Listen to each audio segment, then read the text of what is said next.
Guidelines. Again, it's totally within the judge's rights to do it. I'll be interested to see when we finally get the transcript from this long hearing as to how the judge justifies that huge departure. But regardless of how Manafort's crimes stack up against other people and how long this sentence is compared to those guidelines, it's still 4 freaking years in federal prison, while the president who he helped elect is still sitting in his first term in office. And it's it's worth being stunned by that anew. Yeah, it is. We haven't been here since the Nixon administration. And not even then. Right, exactly. Thank you, Rachel. Well, we have a lot of ground to cover tonight, beginning with the first sentence that Paul Manafort has now been handed for the crimes that he was convicted of in a Virginia federal court. Paul Manafort is still awaiting sentencing for crimes that he pleaded guilty to in federal court in Washington, D.C. We will have an exclusive interview in this hour with one of the jurors who found Paul Manafort guilty in that case that he was sentenced in tonight. We're really looking forward to hearing from that juror, and we'll be covering the 2 major tracks of investigation that the House Democrats are now conducting. Most of the public attention is on the investigation of possibly criminal conduct involving the president and his associates, including payoffs to women for their silence. But there are also more investigations going on in House committees of Trump administration policies, including the separation of children from their parents at the southern border. And those investigations are actually the ones that Democratic presidential candidates are talking about most on the campaign trail. And at the end of the hour tonight, you will hear what may very well be the very last public words spoken by Deputy Attorney General Rod Rosenstein as he approaches the end of his service. He gave a speech today in which he said is one of his final speeches, possibly his final speech. You will want to hear every word of what Rod Rosenstein had to say that he appeared to be aiming directly at the President of the United States. And you will also hear Rod Rosenstein's one attempt at stand-up comedy. That's the part you really don't want to miss. All of that is coming up at the end of this hour. But first, not since the Nixon era have we seen anything like this. The campaign chairman of the President of the United States, who has been in prison awaiting sentencing, has tonight been sentenced to 47 months in prison for tax evasion and bank fraud in federal court in the Eastern District of Virginia. Paul Manafort will be credited with the 9 months he has served while awaiting sentencing. The federal sentencing guidelines for Paul Manafort's crimes suggested a sentence in the range of 19 to 24 years. The prosecutors simply referred the judge to those sentencing guidelines instead of recommending a specific sentence. Paul Manafort's attorneys asked for leniency, citing Manafort's age, his health problems, and lack of a criminal record. Judge T.S. Ellis, who is 78 years old and was appointed by Ronald Reagan, said he believed the sentencing guidelines are too high. And he said that Paul Manafort, a Washington lobbyist, quote, lived an otherwise blameless life. The judge also fined Paul Manafort $50,000 and imposed 3 years of supervised release after his sentence. Paul Manafort will face a second sentencing session next week before a federal judge in Washington, D.C., Judge Amy Berman Jackson, could add as much as 10 years to Paul Manafort's prison time. Leading off our discussion now, Jill Wine-Banks, former assistant Watergate special prosecutor and an MSNBC legal analyst. Nelson Cunningham, a former assistant U.S. attorney in the Southern District of New York. He was also general counsel of the Senate Judiciary Committee under then-Chairman Joe Biden.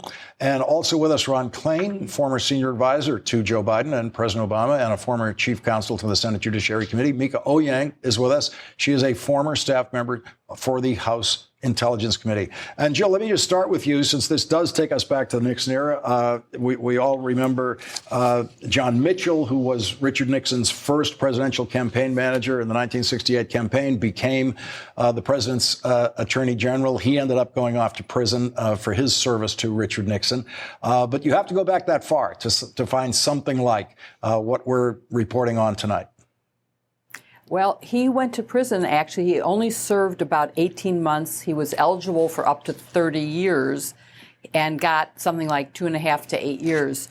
So it's not as far off as one would think from today. But that was 45 years ago, and the sentencing guidelines have changed dramatically. And I think people are upset because of the divergence between what would happen to any other defendant and what happened to this defendant.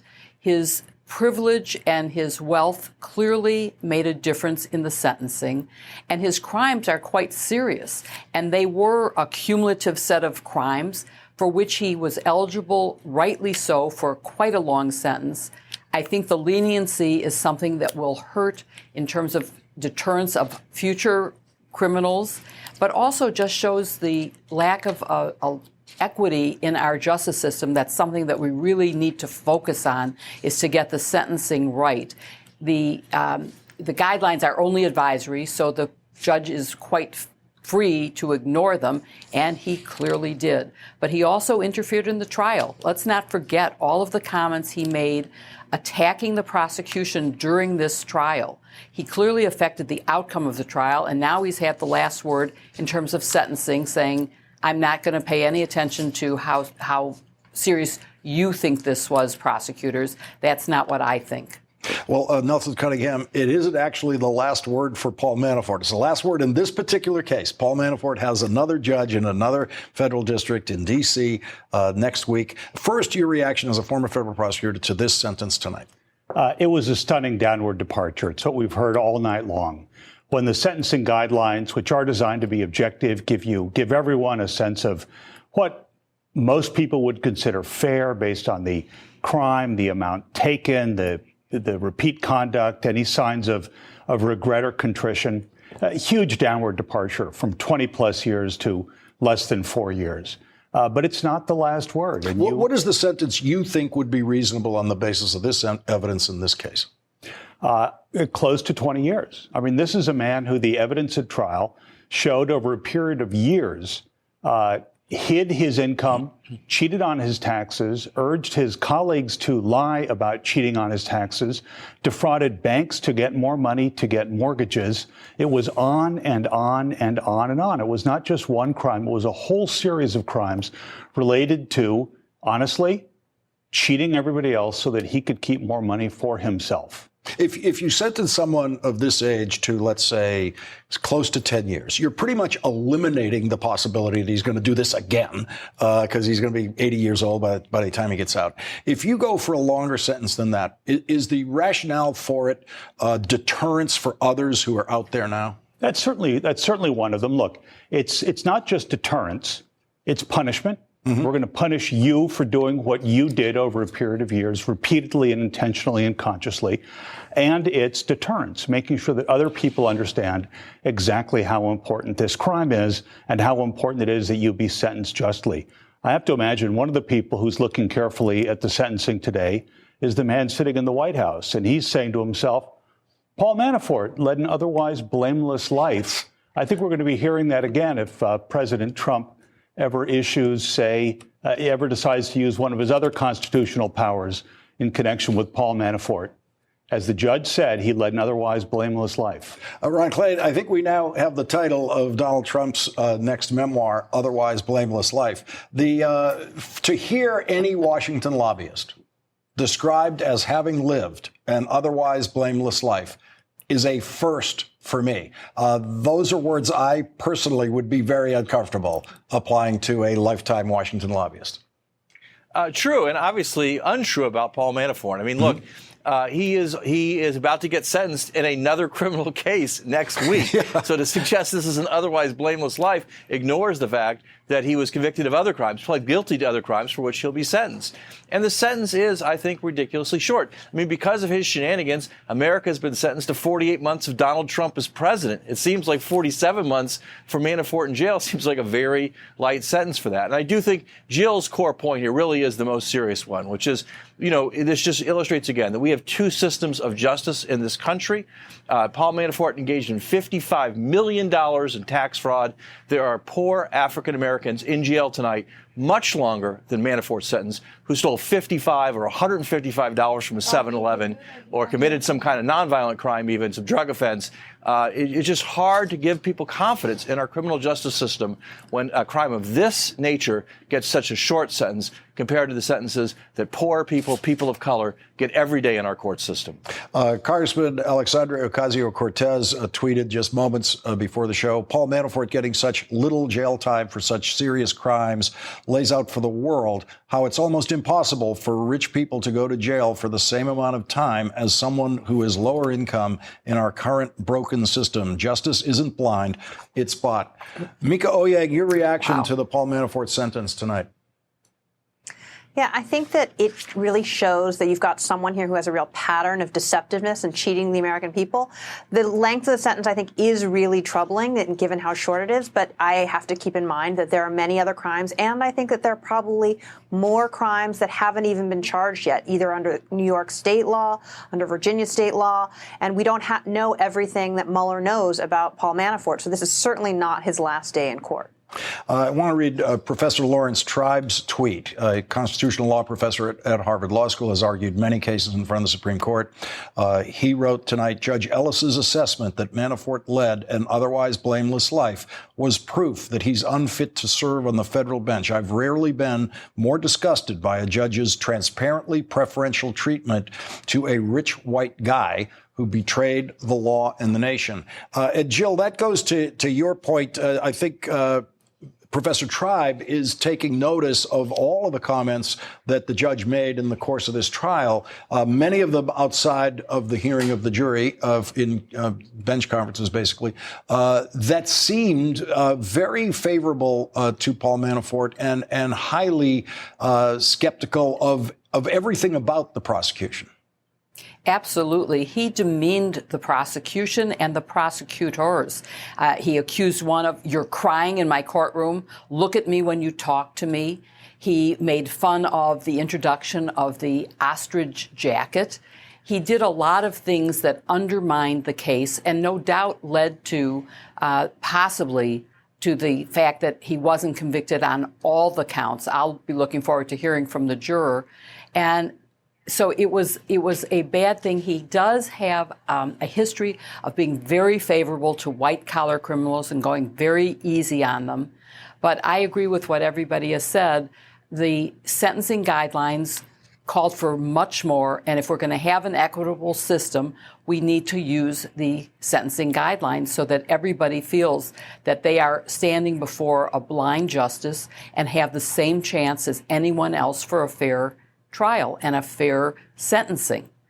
And Nelson, for the judge to talk about, he was charged with 18 counts. He was convicted on 10, and using that in his calculation of what was in front of him. Paula Duncan, who's the juror who's going to join us, did speak publicly after the conviction. She revealed, among other things, that she is a Trump supporter, and she actually went into this hoping that she could find Paul Manafort not guilty, didn't want to think that this person would be guilty of these things, and was guilty. She and all of the other jurors, except for one, she said, voted guilty on all 18 counts. And there was only one holdout on the counts where there was not a conviction. And so for the judge to lean on that one holdout in a sentencing session is pretty unusual. It is. First of all, good for you for getting the juror on here later on tonight. That's going to be an extraordinary piece of witness from her.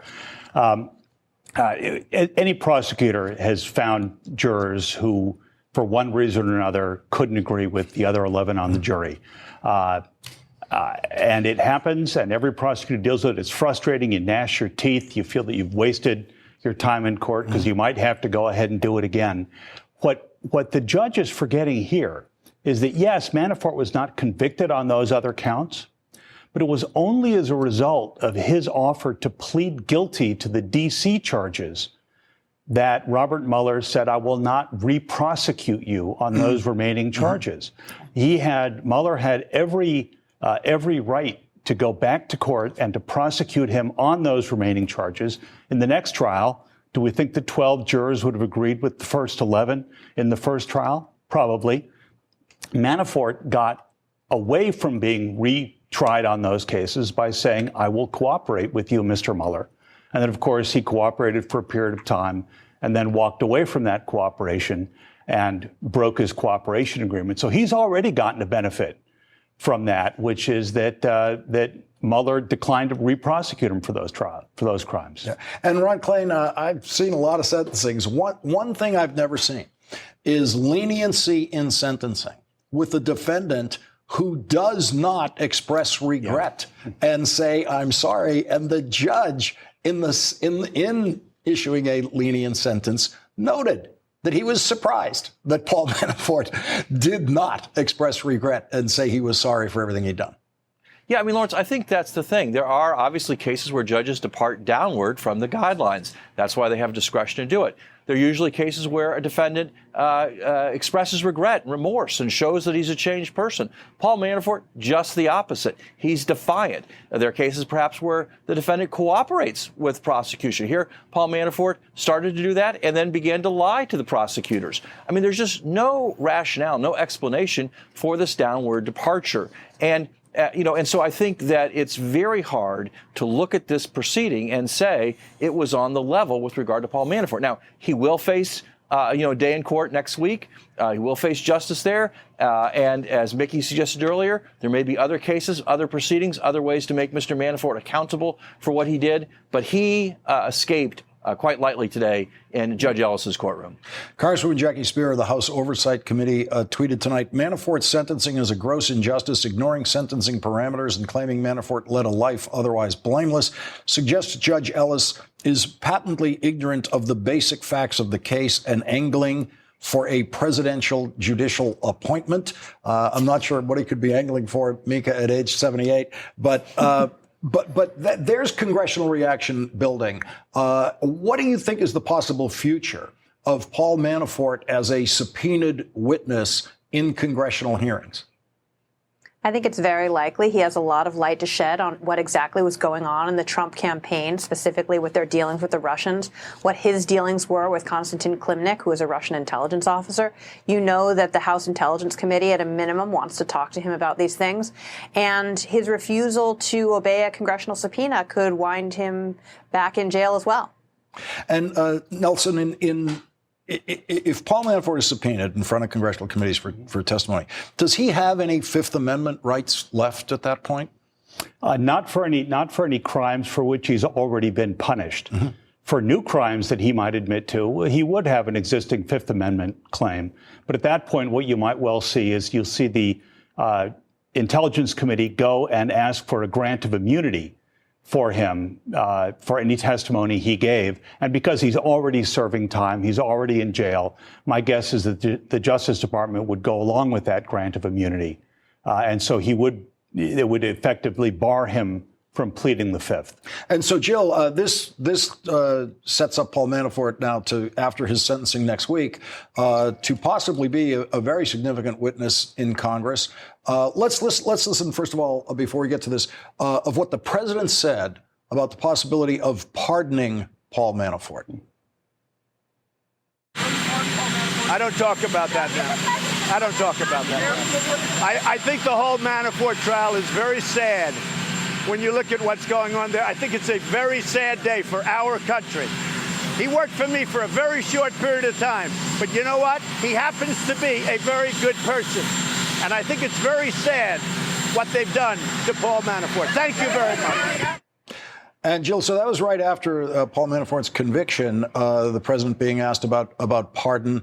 But again, that's complex, isn't it? If Paul Manafort were to be sentenced next week, and then let's say the week after that, the president pardons him, he still is available as a congressional witness. And at that point, he has no Fifth Amendment rights left, really, because he cannot incriminate himself for things he's been pardoned for. Again, it's only for things that he is pardoned for.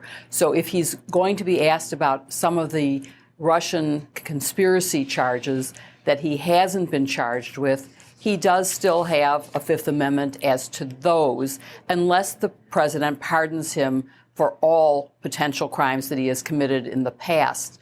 I also want to just add one thing about the juror that you're going to have on, because I remember right after the trial when she spoke, she gave me great hope because she was a Trump supporter. And she said, I was ready to acquit. I wanted to be able to, but the facts mattered. I was convinced that he was guilty by the facts. And that's what I'm hoping is going to come out of, for example, some of the public hearings before Congress, is that the American people will see the facts and that they will be persuaded by the facts. So that's something that is really important to me, is how that makes a difference, is that it's not just an opinion about, I like a person, I like a president, I want to support him, but it's the facts that matter. And possibly, maybe once he realizes what he's facing, Paul Manafort will start telling the facts and will stop dissembling as he did as part of his plea agreement. He was supposed to be cooperating, and he lied. So, and that goes to the statement of the judge that he led an otherwise exemplary life. There is nothing exemplary about the series of events and crimes that he committed, and that he committed after agreeing to cooperate, where he also tampered with witnesses. Those are things that should matter. Those are facts. Let's listen to what Judd Brennan, former CIA director, told Chris Matthews tonight, right after the sentence was handed down. Yeah, it's an extraordinarily lenient sentence in light of the extent and scope of Mr. Manafort's criminality. Just shows that there's a lot of power vested in the hands of judges. I think this sentence says a lot more about Judge Ellis than it does about Paul Manafort. What's it say? It says that he has an attitude toward a person of Paul Manafort's ilk who has defrauded the government, as was demonstrated. And Mika, this is a former director of the CIA who was aware before leaving office of at least the beginnings of the investigation of Trump campaign connections to Russia. Yes, and John Brennan's got a very long history of service to the nation, and this is a deep concern for a lot of people. I do think it's very clear that Judge Ellis sees some of himself in Paul Manafort, this concern that, if you can get away with cheating on your taxes, you can get away with it. I think that there's another challenge here, though, when we talk about the pardon for Paul Manafort, and that's if, in fact, the president tries to pardon Paul Manafort, then Manafort can be compelled to testify before Congress, which could, in turn, lead Congress to remove the president from office. However, if Paul Manafort refuses, then Paul Manafort goes back to jail. So you see this catch-22 that he's caught in if the president is considering pardoning him. Ron Klain, going forward in the Congress, with your experience in the Senate Judiciary Committee, what is the first thing you would think in the House committees where the Democrats have control, I guess, they would want to try to pursue with Paul Manafort? Which one of those committees would want the first chance with him? You know, I imagine it's Mika's old place of business, the House Intelligence Committee. And I think Congressman Schiff, chairman of the committee, will be really interested in trying to find out what Paul Manafort knows about Trump's collusion with Russia. He obviously had extensive overseas ties, connections to people close to Putin, serious debts to those people. He's probably very much in the loop of all this activity that went on. He and Roger Stone seem to be the two focal points of it. And I think the challenge is this, though. I mean, this goes back to this comment about an otherwise exemplary life. Manafort has stonewalled. He has lied. He promised to cooperate. He hasn't. He has lied to prosecutors. They've said that. And so he's going to be a very difficult witness before the House because, he is not where Michael Cohen was, of being repentant and trying to get right with the law and trying to make clear, let the American people know what happened. He's still on the lying campaign. And I think that's going to make it very difficult for him to be very useful to the Congress. Jill Wine-Banks, Nelson Cunningham, Ron Klain, Mika Oyang, thank you all very much for starting us off tonight. This is exactly the panel we needed to get this going. We are joined now by one of the jurors who found Paul Manafort guilty last year in the case in which Paul Manafort was sentenced tonight. We are joined now by Paula Duncan. Paula Duncan, thank you very much for joining us tonight. I know this was short notice. I really appreciate it. We all remember you speaking about your jury deliberations after the conviction and talking about being a Trump voter and going into this hoping not to find what you found, which was that you found Paul Manafort guilty. And as I recall, Paula, you said you, for one, voted guilty on all 18 counts. Yes, I did, Lawrence. And that's true of the rest of the jurors except for one. That's what I reported you had said, and I'm pretty sure that's true. That is correct. Yeah. What is your reaction to the sentence tonight? I think Mr. Manafort is going to have a rough 47 months in prison. I know his age is a factor in Judge Ellis's decision. I do think that's light compared to the guidelines. I do agree with that. But it's not over. And Mr. Manafort pleaded guilty, and next week will tell a different story, I'm assuming. So when you add the two together, Mr. Manafort is not going to get off as easy as some would like to believe. And Paula, the one thing that surprised even the judge in the session today was the judge, even though he was giving him a lenient sentence, said that he was surprised that Paul Manafort did not apologize and did not express remorse for what he'd done. Is that something that, as a juror, having gone through all of this evidence, you would have liked to heard from Paul Manafort today? Absolutely. I mean, the man, he broke the law, and no one is above the law. I said that before, and I'll say that again and again and again. No one. And he knows what he did, and he just doesn't seem remorseful. And I think that's a shame. After you did your job as a juror, the president was asked about pardon, and he said that's not something he was thinking about and wanted to talk about then. What would be your reaction if the president pardoned Paul Manafort? I support President Trump. He's our president. He was elected, and I think he's doing a good job. But I will be very disappointed in him if he does pardon Paul Manafort for Paul Manafort's crimes. What would you say to the president about this? If the president, if you had a minute with him, and he's saying, I'm thinking about pardoning him, you were in the case, you heard all the evidence, what do you think? I would say, President Trump, that's a big mistake, or a huge mistake, as he would say.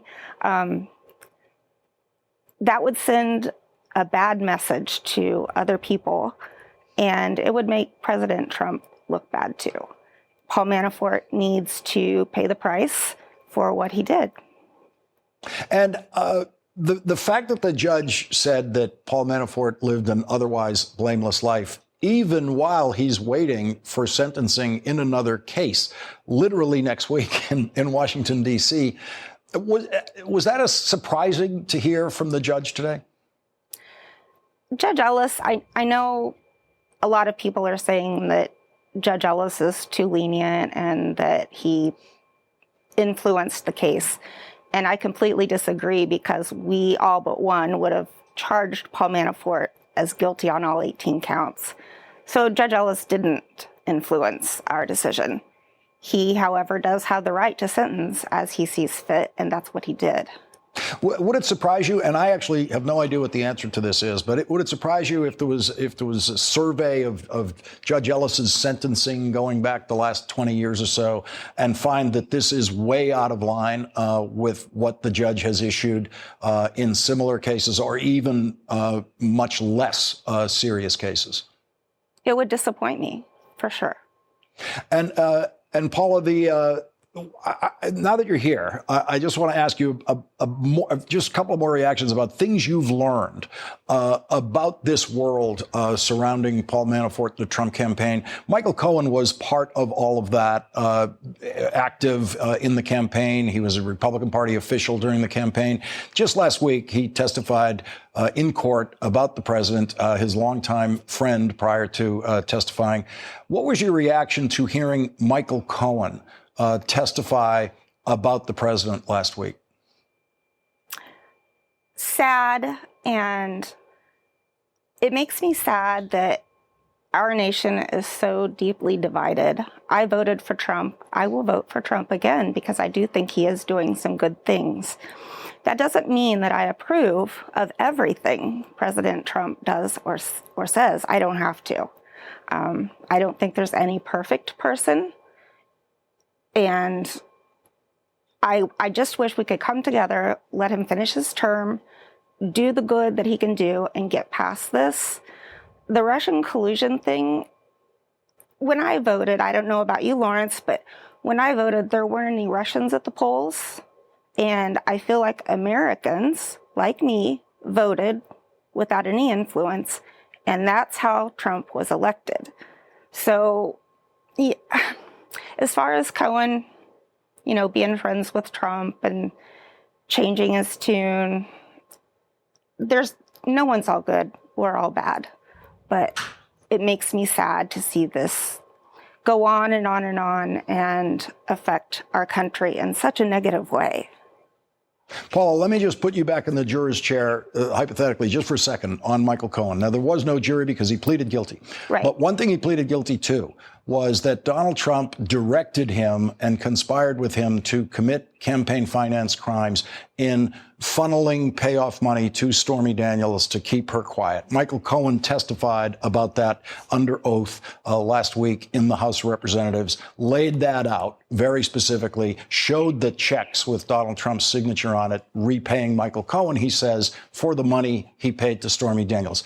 As a juror, as someone who sat in a courtroom and had to evaluate financial instruments and evidence like that in court, have to listen to witnesses, evaluate their credibility. Just as a juror listening to that piece from Michael Cohen about the payoffs with those exhibits, the checks, how did you process that? As a juror, I would have to process that on just the facts. And if the checks were there and it could be proved that Trump funneled the money and did it, he would be guilty.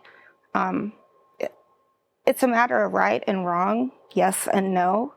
And that's how the judicial system works. And as a juror, you have to go by the facts and not just your feelings. Paula Duncan, thank you very much for joining us tonight. I really appreciate it. Thank you, Lawrence. And I hope you heard what the lawyers were saying about you before you joined us tonight. A lot of people are very impressed that when you raised your hand to take that oath to evaluate the facts in the Paul Manafort case and set aside any political biases or any biases you might bring into that courtroom, it is very clear to people listening to you that you did that you went in there as a Trump voter. A lot of people would think that's a biased juror. You took that oath and you followed that oath. That is very clear to all of us who've listened to you. And thank you, Paula, very much for joining us. Thank you. It makes me proud to hear that. Thank you. Great. Thank you very much. Appreciate it. When we come back, there are two major investigative tracks that the Democrats are following in the House of Representatives. One is the investigation of President Trump for possible criminal violations and corruption. The other is the investigation of Trump administration policies. And those are the investigations that Democratic presidential candidates are actually talking about on the presidential campaign trail. One of the new leading voices in those policy investigations will join us, Congresswoman Nanette Barragán. You let kids be separated without tracking them. Do you know how outrageous that is, Madam Secretary? You have no feeling, no compassion, no empathy here. And at the end of this hour tonight, you will hear what might be Deputy Attorney General Rod Rosenstein's last public words as Attorney General, and he directed them straight at the President of the United States.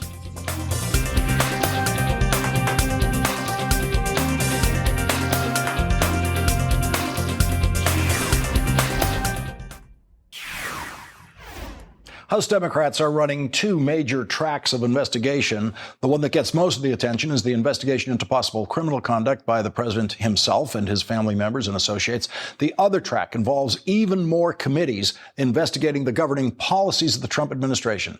On the criminal side this week, Michael Cohen continued his testimony to the House Intelligence Committee on the possible crimes by the president. And on the policy side, there were several hearings in the House investigating the workings of the Trump administration policies, including the policy of separating families detained at the southern border. When you saw those pictures of babies in cages, what did you do? What did you do to just scream bloody murder up the chain to the president, to say, I cannot represent an agency that is forcing its border patrol to do this? What did you do? Just yes or no, are we still putting children in cages? To my knowledge, CBP never purposely put a child in a cage if you need a cage like this. And I've seen the cages. I just want you to admit that the cages exist. Sir, they're not cages. California Congresswoman Nanette Barragán, a daughter of Mexican immigrants, said this yesterday to the Secretary of Homeland Security. You said that you waited to give direction on how to implement the zero tolerance policy because you wanted to do it with compassion. Do you know how outrageous that sounds? You wanted to separate children and families, and you wanted to do it with compassion. So in the meantime, you didn't do anything at all, and you let kids be separated without tracking them. Do you know how outrageous that is, Madam Secretary? You have no feeling, no compassion, no empathy here. Congresswoman Nanette Barragán will join us on how the House Democrats are managing these two tracks of investigation and why the Democratic presidential candidates are focused more on the investigation of Trump policies than Trump corruption. That's next. Where in the asylum law does it say that when you present yourself at a port of entry, and by the way, when you're on U.S. soil, that you could be sent by an agent to another port of entry? Is it anywhere in the asylum law? What we're trying to do is process. It's not in there. Joining us now is Democratic Congresswoman Nanette Barragán. Congresswoman, thank you very much for joining us tonight. Really appreciate it. Thank you for having me. Now, you are on the Homeland Security Committee, the Energy and Commerce Committee. You are not on one of the committees that are running investigations aimed at criminal conduct of the president or his associates. But by my count, there are more investigations and reviews going on in House committees of Trump governing policy than there are on the criminal investigative track. What are you finding to be the most important avenues that you've been trying to explore in what this administration is actually doing in government? Well, the American people want to know what Congress is doing to provide oversight on some of these policy issues. I hear it all the time in my congressional district, whether it's separating children and their parents, whether it's caging children. It is pretty outrageous to hear the secretary either not know what's going on or lying to Congress. And we got a lot of feedback on the questioning and saying that really they don't believe that she doesn't know this. But the American people need to know about the policy issues, whether it's this, whether it's rolling back environmental protections and what it's doing so that, frankly, they can make a decision if they want 4 more years of this or a change. And clearly polling indicates that the American people are strongly on your side of these questions. For example, the latest poll coming out saying 65% disapprove of the president's use of an emergency to build the border wall. We now have reports coming out of the Senate that as many as 15 Republican senators may also vote, like you did in the House, to disapprove of the use of this emergency for the border wall. And we noticed that on the presidential campaign trail, when voters are asking questions of the candidates, I am not hearing questions about the criminal investigations or Michael Cohen. I'm hearing questions about the kinds of questions you're asking in hearings. Absolutely. The American people want to know what we're going to do for them, whether it's lowering prescription drug pricing, whether it's bringing some normalcy back. But they also want to make sure we're stopping these practices that are un-American and that don't go to the values of what the American people think. And frankly, they want us to make sure we're using their dollars properly. And that's what I hear a lot about when we talk about this wall of his and the emergency and saying we should be spending that money elsewhere where we can be helping the American people. Congressman, now that you finally have real oversight hearings, are you surprised at how unprepared for them the Trump cabinet seems to be?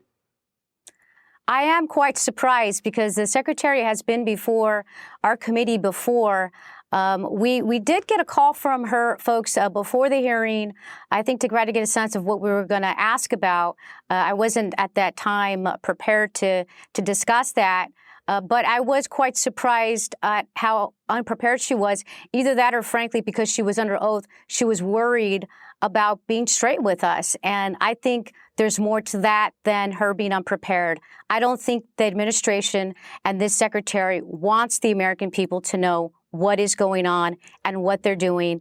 And that's where Congress's role is critical to provide that oversight and to get those answers. Congresswoman Nanette Barragán, thank you very much for joining us tonight. We really appreciate it. Thank you. Thank you. Coming up, Deputy Attorney General Rod Rosenstein started his farewell to the Department of Justice today. It wasn't to the Department of Justice, actually. It was to a private organization that he was speaking to in Washington, D.C., but it may be his final public speech as Deputy Attorney General. He seemed to aim much of it straight at Donald Trump. You really want to hear what Rod Rosenstein had to say today.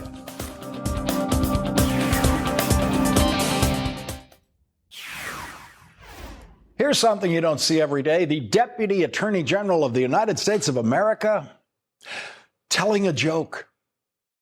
In 1994, I visited the nation of Armenia when it was emerging from 7 decades of Soviet domination. I gave a lecture about public corruption laws.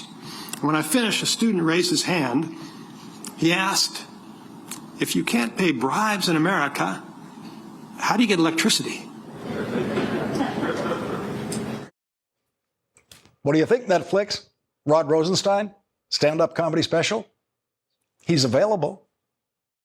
What's next for me is a period of unemployment. Rod Rosenstein explained to his lecture audience today in Washington that he is not going to even think about what his next job will be until he leaves the Department of Justice, which could be any day now. And so the speech Rod Rosenstein gave in Washington today might be the last public words as Deputy Attorney General of the United States that he ever speaks. And many of those words could mean trouble for the President of the United States. Desire to promote morality is reason enough in itself to prevent corruption. After this break, we'll hear more from Rod Rosenstein, including his last words today that seemed to be aimed, I mean directly, at Donald Trump. If you desire to know a person's character, consider his friends.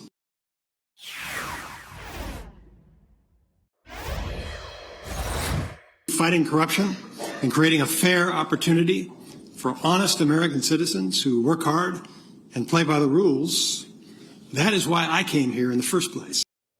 But that's not why President Trump chose Rod Rosenstein to be his Deputy Attorney General. As the president has publicly made clear many times, he wanted an Attorney General and a Deputy Attorney General who would protect him. What you just heard was from a speech that Rod Rosenstein gave in Washington today that might be the last public words that we hear from Rod Rosenstein as Deputy Attorney General, since he could be leaving that job any day now. He told his audience today that this would be one of his final speeches as Deputy Attorney General, and he seemed to be aiming much of the speech directly at the President of the United States. Guess who went to the same college as Donald Trump? Rod Rosenstein. He's a graduate of the University of Pennsylvania's Wharton School, and he told his audience today how important that has been to his work as a prosecutor. I attended an undergraduate business school where I studied management, marketing, accounting, and finance. Understanding business remains central to my work. Financial expertise is important to prosecutors because you need to comprehend transactions in order to understand when they're fraudulent. So when Rod Rosenstein looks at checks that were used in a criminal payoff scheme, for example, you're not going to fool him about what's going on here because you have changed which checking account you're using in the middle of the payoff plan. Who do you think was paying more attention at the Wharton School to legal accounting practices? Rod Rosenstein or Donald Trump? We should focus on the people who play significant roles in setting a company on a course of conduct. We want to know who devised and authorized the schemes, and we want to hold them accountable. Last fall, I pled guilty in federal court to felonies for the benefit of, at the direction of, and in coordination with individual number one. And for the record, individual number one is President Donald J. Trump.